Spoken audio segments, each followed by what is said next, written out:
তো এই মুহূর্তে আমরা দেখতে চলেছি স্পাইডারম্যানের স্কোয়াড ভার্সেস ক্যাপ্টেন আমেরিকার স্কোয়াডের একটা রেড কাস্টম ম্যাচ। তো সবাই যে যার বিচি ধরে বসে পড়ো। তো কাস্টম শুরু হতে চলেছে, আর তাড়াতাড়ি জান।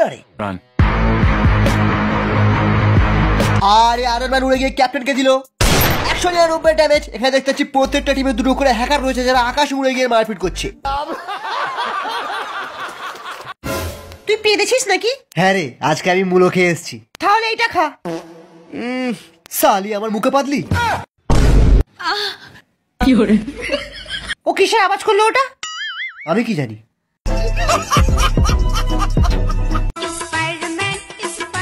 তুই কি ভেবেছিস তুই ক্রোনো চালিয়ে আমার হাত থেকে বেঁচে যাবি? এখন তুই আমার কিছু ছুটতে পারবি না। আমি জানতাম, তাই আমি হ্যাকের ব্যবস্থা করে এসেছি।